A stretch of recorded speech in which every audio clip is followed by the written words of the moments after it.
결국 13년이 지나서 다윗은 그 어둠의 골짜기와 광야에서 나오게 됩니다. 다윗은 그 시절을 회상하며 내가 그 시간을 평안함으로 지나올 수 있었던 것은 나의 마사다가 되어주신 하나님이 계셨기 때문이라고 고백을 합니다. 그분이 나의 요새시고 그분이 나의 산성이시기에 내가 안전할 수 있었습니다 라고 고백했던 겁니다. 여러분, 광야는 영원히 머무는 곳이 아닙니다. 광야는 잠시 머무는 곳이고 지나가야 하는 곳입니다. 우리의 삶에도 그런 고통의 광야에 머물러야 할 때가 있습니다. 사망의 음침한 골짜기를 지나가야 할 때가 있습니다. 당연하게도 거기에서 머무는 시간은 참 힘들고 고통스럽습니다. 근데 그곳에서도 평안을 누리는 비밀이 있습니다. 그것은 우리의 요새가 되어주시는 주님을 붙드는 것입니다. 그래서 우리는 그 광야에서, 그 골짜기에서, 그 요새에서도 기도해야 하는 것입니다. 우리의 마사다가 되신 그 주님 앞에 나아가 기도할 때 우리를 지키시고 보호하시는 그 주님의 평강이 우리의 마음과 우리의 생각과 우리의 영혼을 지켜주실 것이기 때문입니다.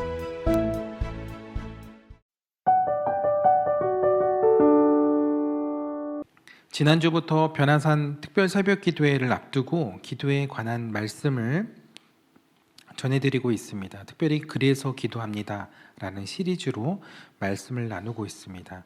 지난주에는 길에 대한 말씀을 나누면서 벳세메스로 간 소에 대한 이야기를 해드렸는데, 소가 수레의 언약궤를 싣고 가는 그 모습을 또 말씀해 드렸죠. 오늘은 시편의 말씀을 통해서 다윗의 기도에 대한 이야기를 해드리려고 합니다. 근데 오늘 말씀의 제목이 요새이죠. 요새. 여기서 요새는 여러분들 요새 기도하시나요? 그 요새가 아니고 그럼 어떤 요새일까요? 네, 여러분들이 생각하시는 그 요새일 텐데 그 이야기를 지금부터 해보도록 하겠습니다. 여러분, 이스라엘에 가면 마사다라는 곳이 있습니다. 혹시 들어보셨나요? 사실 여기가 성지순례 코스로는 잘 넣지 않는 곳 중에 하나인데, 여기에 올라갈 때 이제 케이블카를 타고 올라가기도 하고, 다녀오는데 조금 이렇게 동선이 안 맞아서 그런지 이곳을 성지순례 다녀오신 분들이 생각보다 많지 않으신 것 같아요. 화면에서 보시는 것처럼 마사다는 사해 바다 서쪽에 유대 광야에 자리 잡고 있는 그런 곳입니다.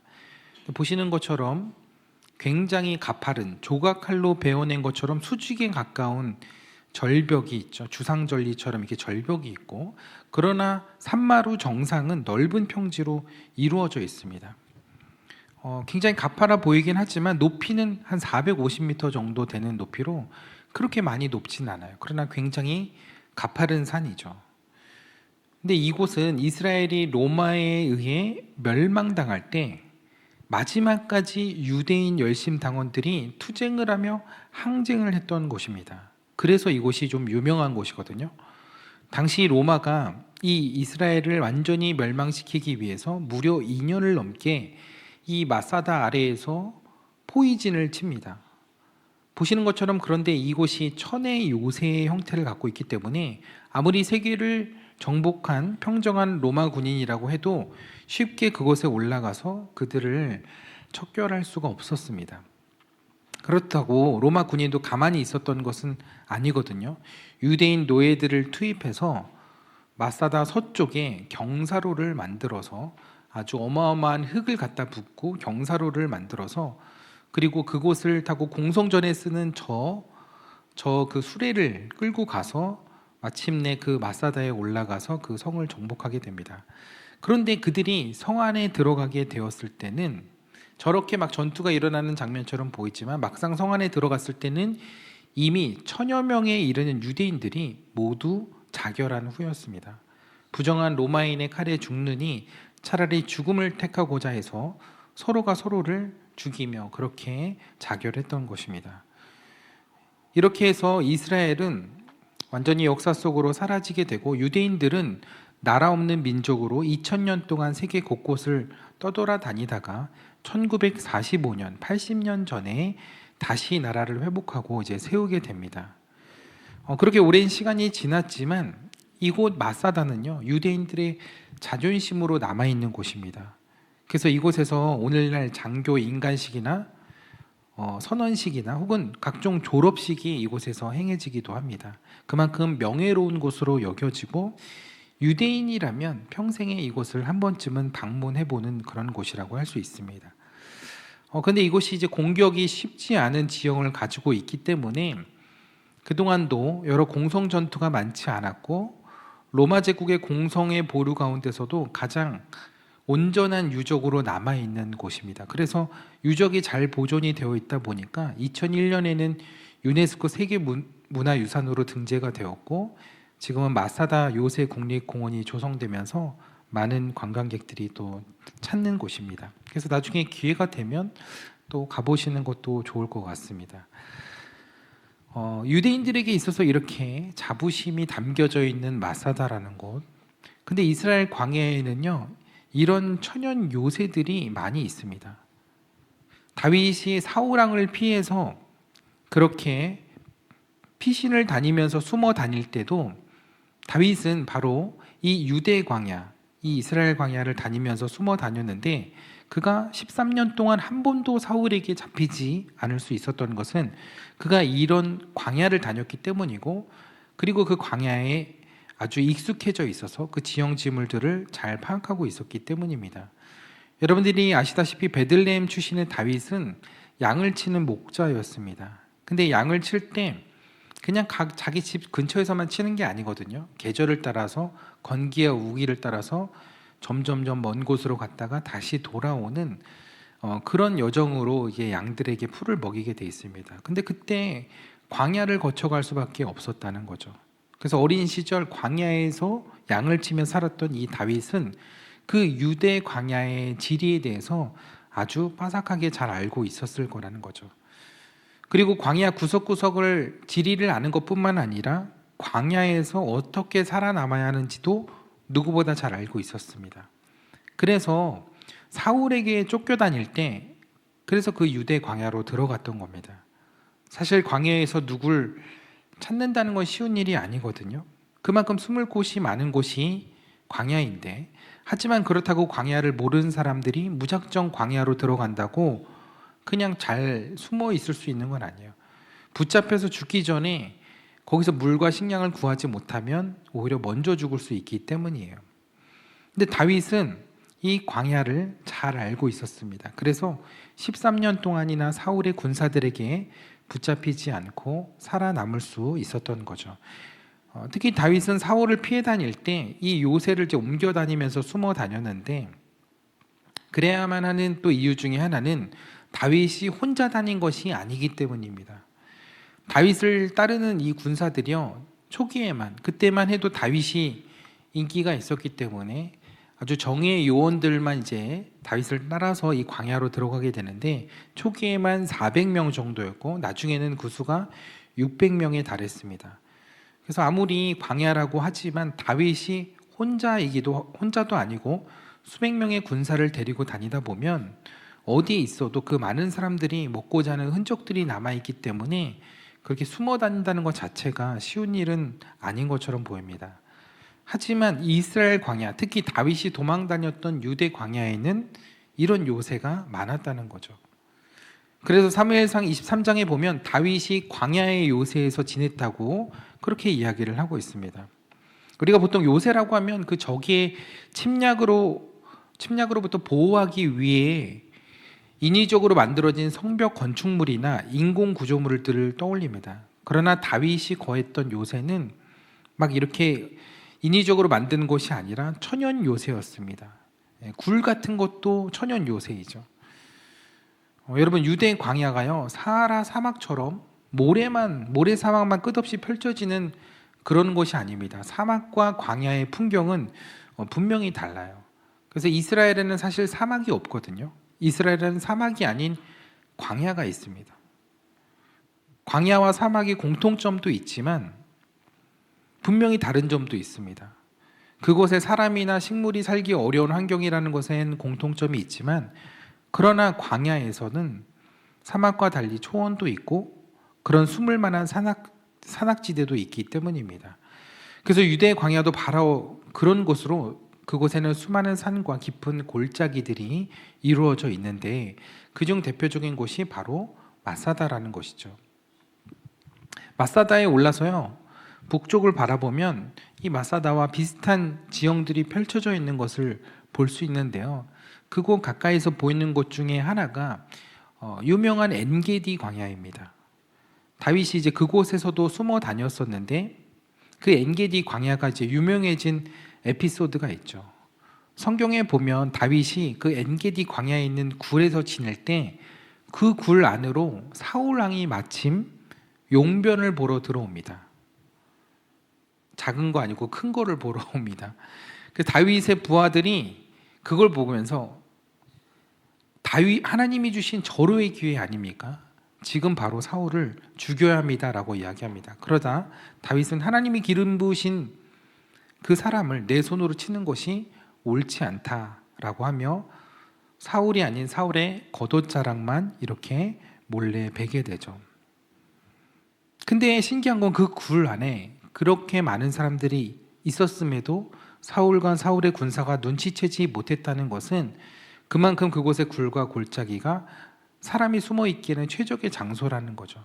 그 동굴도 굉장히 생각보다 규모가 있는 곳이었고 여기저기로 이어지는 그런 동굴들이 있었다는 거죠. 뿐만 아니라 엔게디가 광야임에도 불구하고 그곳에서 지내기가 좋은 이유가 또 하나 있는데 그곳에는 샘이 있습니다. 물이나 식량을 얻기에 용이하다는 거죠. 그래서 엔게디라는 뜻이 염소의 샘이라는 뜻이에요. 이곳에 야생 염소들이 물을 마시러 오는 곳이라고 해서 그런 이름이 붙여지게 된 것입니다. 염소들은 저런 거친 절벽이나 바위산을 아주 잘 타거든요. 그래서 야생 염소들이 이런 데를 오르락 내리락하면서 다른 동물들은 못 오지만 염소들이 이곳에 와서 물을 마시는 겁니다. 그래서 염소의 샘 엔게디라고 불리우는 거죠. 근데 어쨌든 이곳에서는 물을 확보할 수 있기 때문에 이곳 또한 최적의 요새라고 할 수 있습니다.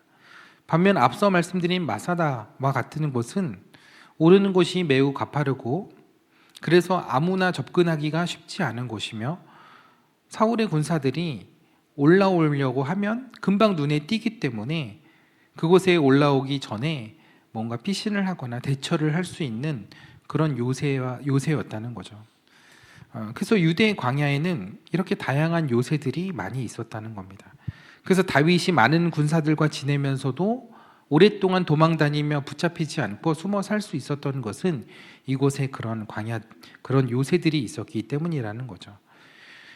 근데 여러분 요새를 히브리어로 뭐라고 하는지 아세요? 요새?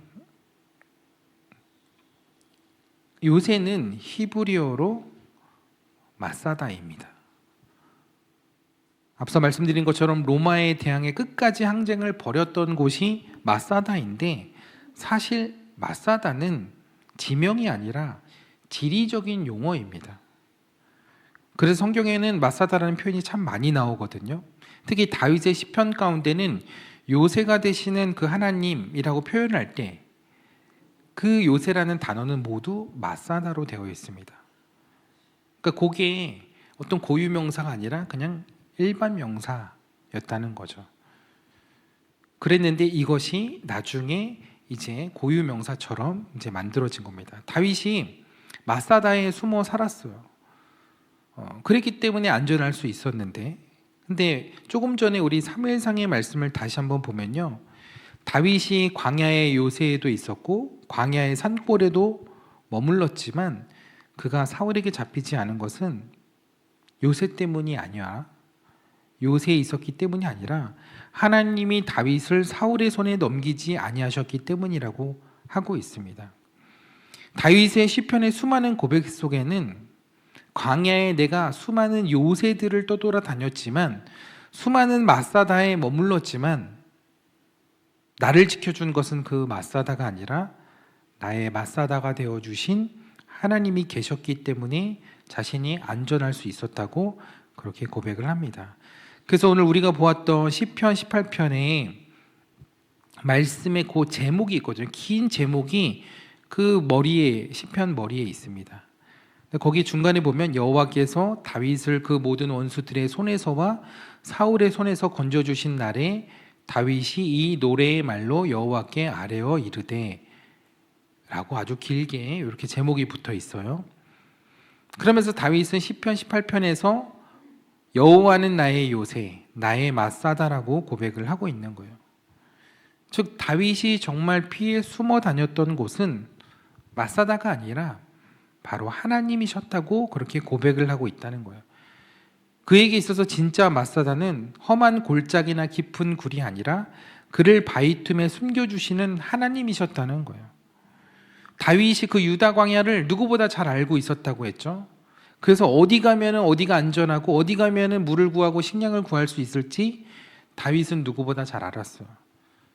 그런데 그의 고백 속에는 나의 경험과 내가 찾은 그 마사다가 나를 지켜주는 것이 아니라 하나님께서 나를 지켜주시기에 하나님께서 나의 마사다가 되어주시기 때문에 내가 안전합니다 라고 그렇게 고백을 했다는 거죠.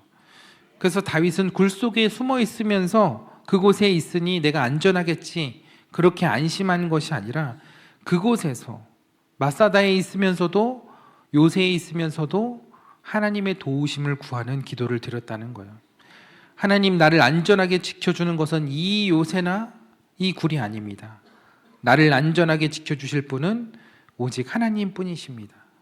하나님, 제가 하나님께 숨기를 원합니다. 하나님, 나를 큰 바위에 숨겨주시고 나를 지켜주세요.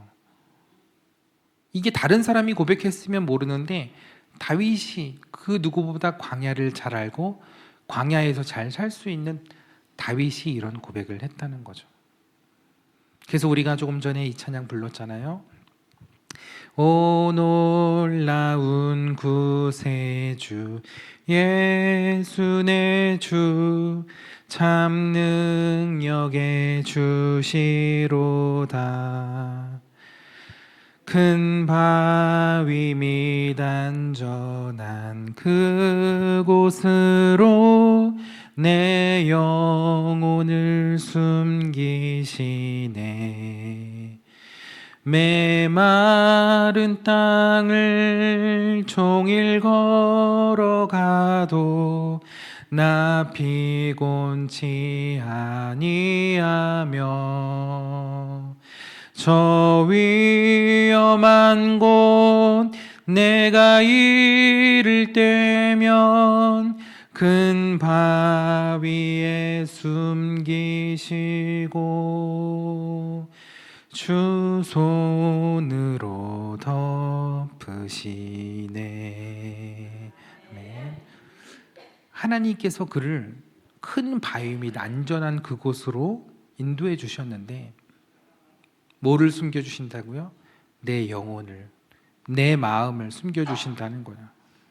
광야에 있는 그 마사다와 요새는 내 몸을 안전하게 지켜줄지 모르지만 다윗의 마음을 지켜주는 것은 바로 마사다 대신 하나님이셨다는 거예요. 근데 여러분, 많은 사람들이요, 내 인생의 광야에서 쫓기는 그 삶 속에서 살아남기 위해 나의 요새를 참 많이 찾습니다. 여러분들에게 있어서 요새는 무엇인가요? 여러분들의 삶을 지켜주고 여러분들의 인생을 안전하게 지켜주는 요새는 무엇이라고 생각하시나요? 집 한 채라도 있으면 내 인생이 안전할 것 같고 보험이나 연금이라도 있으면 내 노후가 안심이 될 것 같죠? 저도 그래요. 그러나 여러분, 그것이 우리를 온전히 지켜줄 수 없다는 거예요.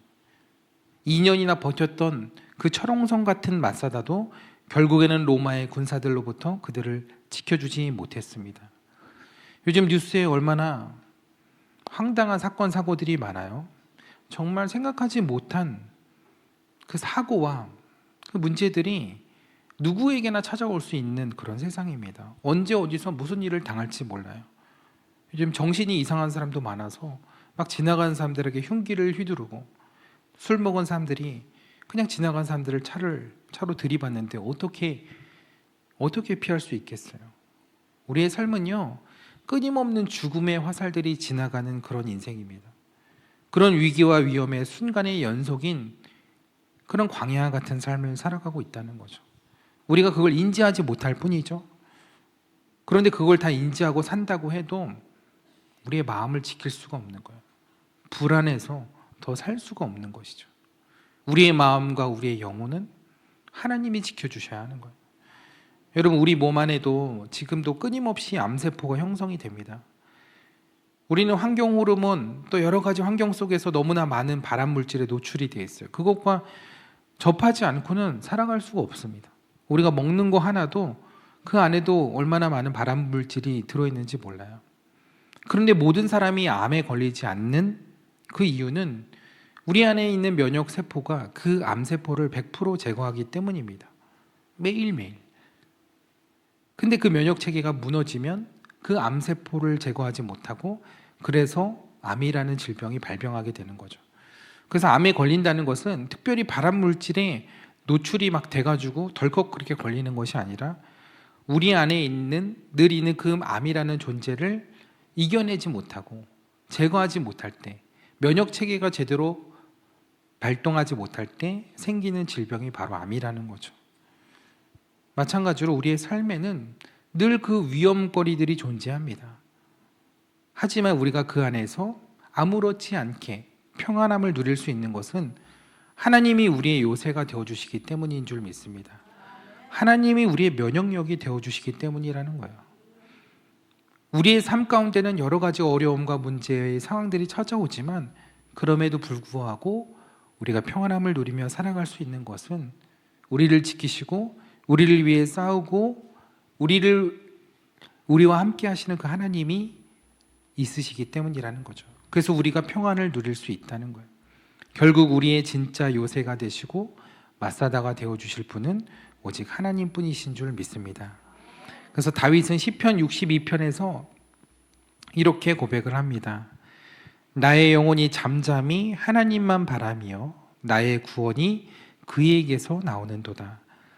오직 그만이 나의 반석이시오 오직 나의 구원이시오 오직 나의 요새이시니 내가 크게 흔들리지 아니하리로다. 오직 주만이 나의 반석 나의 구원이시니 오직 주만이 나의 산성 내가 요동치 아니하리. 오직 주만이 나의 반석 나의 구원이시니 오직 주만이 나의 산성 내가 요동치 아니하리. 아멘. 오늘 이 다윗의 고백과 또 시를 이야기하다 보니까 찬양을 이렇게 자주 하게 되는데요. 사실 다윗이 그 광야에서 이 시를 또 하나님 앞에 고백하며 노래를 불렀습니다. 그래서 다윗의 시편으로 지어진 주옥 같은 복음성가들이 참 많죠. 시편 57편에서는요 다윗이 이렇게 고백을 합니다. 하나님이여 내 마음이 확정되었고 내 마음이 확정되었사오니 내가 노래하고 내가 찬송하리로다.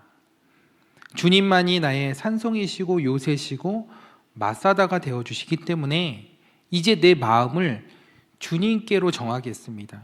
다른 것에 내 마음을 두지 않고 오직 주님께로만 내 마음을 향하겠습니다.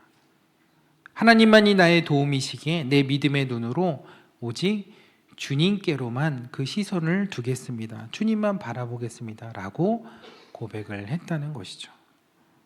제가 무슨 찬양 부를까요? 내 영혼이 확정되고 확정되어 싸우니 믿음의 눈 들어 주를 바라봅니다.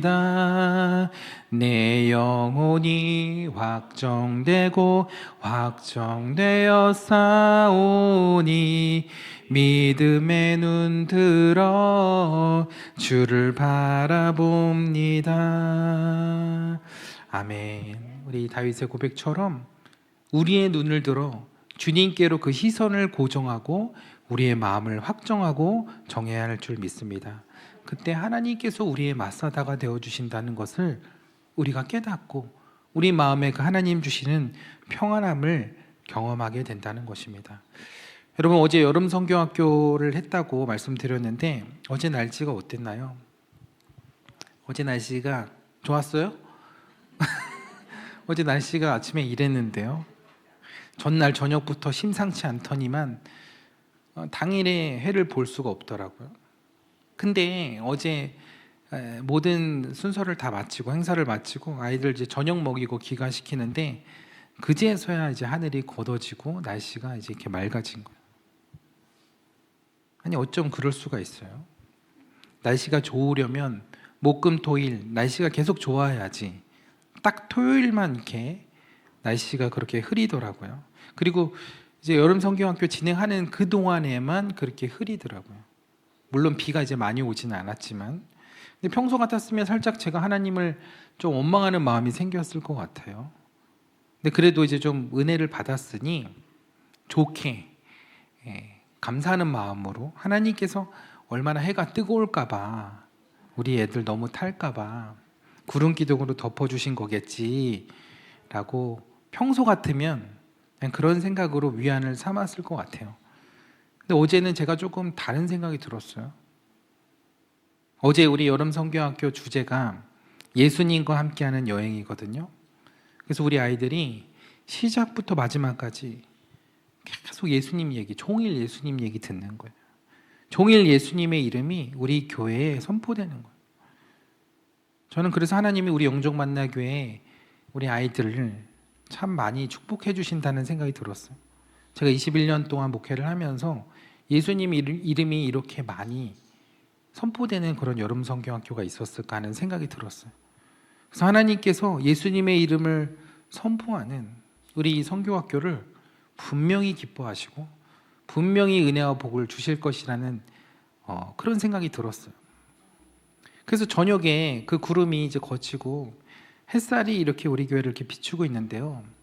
처음에는 너무 속상할 정도로 아름답고 밝은 해가 비추는 거예요.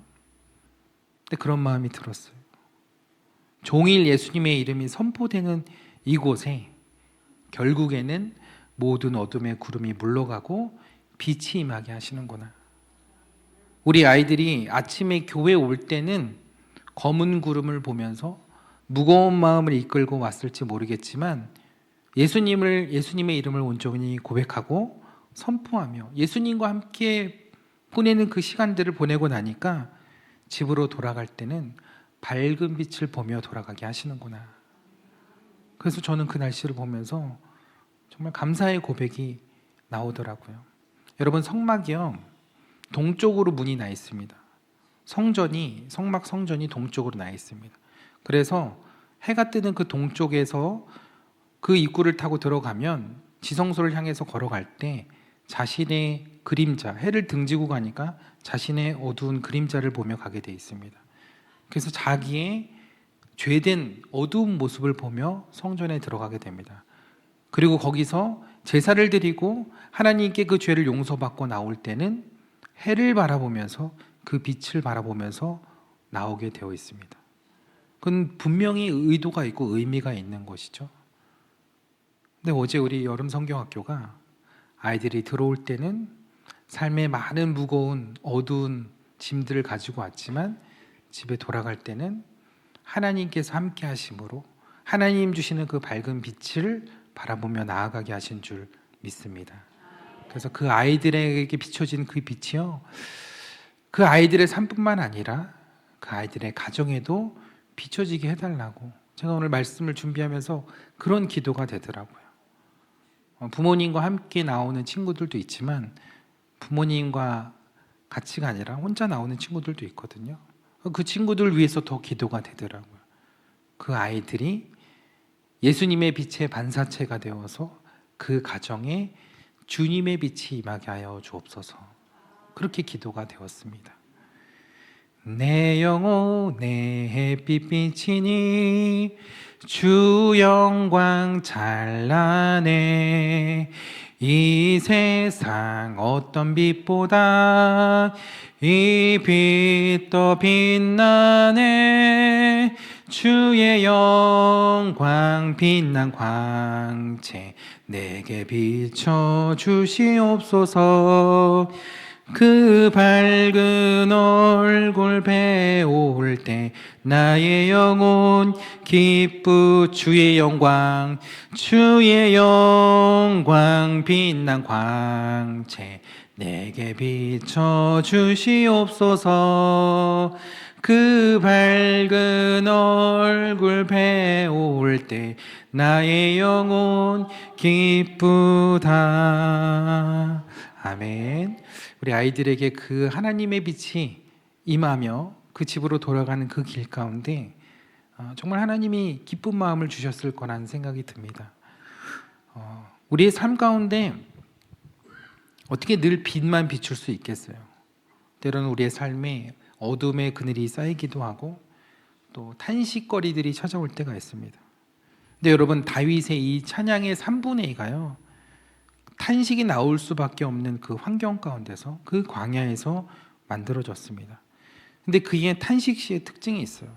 그 탄식시가 시작은 탄식으로 하지만 그 마지막은 꼭 감사로 끝난다는 거예요. 그래서 시편 52편의 마지막 절인 9절에 보면 주께서 이를 행하셨으므로 내가 영원히 주께 감사한다고 했어요. 내가 영원히 주께 감사한다. 지금만 감사하는 것이 아니라 영원히 감사할 것이다.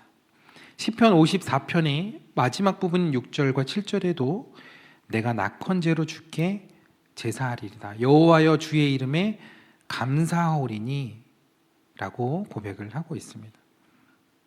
그가 이렇게 고백했던 이 순간들이요 평안했던 때가 아니에요. 그가 광야에 나와서 고백한 게 아니에요. 광야에 있을 때, 숨어 다닐 때, 늘 마음에 불안함과 염려가 있을 때 그때 이 고백을 했다는 거죠. 탄식으로 시작했던 이 고백을 결국 감사의 찬송으로 바꾸어 갔다는 거죠. 시편 52편은 다윗이 숨어 있는 곳이 사울왕에게 발각되었을 때 지은 시예요. 시편 56편은 다윗이 블레셋 사람에게 붙잡혀서 정신 나간 사람 행세할 때 지었던 시예요. 그가 그의 삶의 위기 가운데서 오히려 하나님 앞에 나와 자신의 마음을 토로했을 때, 나의 맞사다가 되어주신 그 하나님께 내 마음을 내어놓았을 때 결국 하나님께 감사의 찬송을 올려드릴 수 있게 되었다는 것입니다. 그런 환난 속에서 탄식을 찬송으로 바꾸어 부를 수 있었던 이유, 여전히 그의 삶을 지키시고 숨기시고 건지시는 그 하나님을 믿음의 눈으로 바라보면서 그 마음을 하나님께로 확정했기 때문인 줄 믿습니다. 요새가 되어주시는 하나님, 마사대가 되어주신 그 하나님을 전적으로 신뢰할 수 있었기 때문입니다. 결국 13년이 지나서 다윗은 그 어둠의 골짜기와 광야에서 나오게 됩니다. 다윗은 그 시절을 회상하며 내가 그 시간을 평안함으로 지나올 수 있었던 것은 나의 마사다가 되어주신 하나님이 계셨기 때문이라고 고백을 합니다. 그분이 나의 요새시고 그분이 나의 산성이시기에 내가 안전할 수 있었습니다 라고 고백했던 겁니다. 여러분, 광야는 영원히 머무는 곳이 아닙니다. 광야는 잠시 머무는 곳이고 지나가야 하는 곳입니다. 우리의 삶에도 그런 고통의 광야에 머물러야 할 때가 있습니다. 사망의 음침한 골짜기를 지나가야 할 때가 있습니다. 당연하게도 거기에서 머무는 시간은 참 힘들고 고통스럽습니다. 근데 그곳에서도 평안을 누리는 비밀이 있습니다. 그것은 우리의 요새가 되어주시는 주님을 붙드는 것입니다. 내가 피할 곳을 찾으러 다닐 때, 내가 숨을 곳을 찾으러 다닐 때, 내 열심으로 그곳에서 살려고 아둥바둥할 때 내 몸은 잠시 그곳에 맡길 수 있을지 모르지만 내 마음은 주님께로 확정하지 않으면 그 평안함을 누릴 수 없습니다. 그래서 우리는 그 광야에서, 그 골짜기에서, 그 요새에서도 기도해야 하는 것입니다. 우리의 맞사다가 되신 그 주님 앞에 나아가 기도할 때 우리를 지키시고 보호하시는 그 주님의 평강이 우리의 마음과 우리의 생각과 우리의 영혼을 지켜주실 것이기 때문입니다. 그래서 언젠가 우리가 지나온 그 광야를 훗날 돌아볼 때 내가 이렇게 안전하게 그 길을 지나올 수 있었던 것은 하나님께서 나의 요새가 되어주시고 하나님께서 나와 함께 하셨기 때문임을 고백하며 내 삶에 탄식이 감사와 찬송으로 바뀌게 되었음을 고백하게 될 날이 반드시 찾아올 줄 믿습니다. 오늘도 그 마사다의 하나님께 여러분들의 몸과 마음을 기대시고 내가 주님 안에서 안전합니다, 내가 주님을 의지합니다, 그렇게 고백하며 믿음으로 그 광야의 길을 담대히 지나갈 수 있는 여러분 모두의 삶이 되시기를 주님의 이름으로 축원합니다. 주님이 나의 산성이 되시고 나의 마사다 요새가 되심을 믿습니다. 나의 요새가 되신 하나님, 나의 하나님, 내가 나의 하나님을 부르며 이 광야를 지나갈 때 주님만이 나의 안전한 바위가 되신 줄 믿으며 고백하며 이 광야를 지나가기를 원합니다. 주님, 우리의 삶을 긍휼히 여겨주시고 내가 찾던 그 요새가 아니라 나의 영혼의 마사다가 되신 그 주님을 발견하며 그 믿음의 자리로 다시금 담대히 나아갈 수 있는 저희들의 삶이 되게 하여 주옵소서. 이 광야가 언제 끝날지 모릅니다. 그러나 우리의 탄식이 하나님을 향한 찬송으로 바뀌게 하실 주님이심을 믿습니다. 내가 주님께 감사함으로 나아가며 내 마음을 주님께 드리며 이 광야를 우리의 요새가 되신, 우리의 산성이 되신 주님께 맡기며 나아가기를 원하오니 우리의 마음을 붙들어 주시고 이 광야의 길 가운데 우리를 이끌어 주옵소서. 우리 이 시간 주여 한번 부르짖고 함께 기도하겠습니다. 주여!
Holy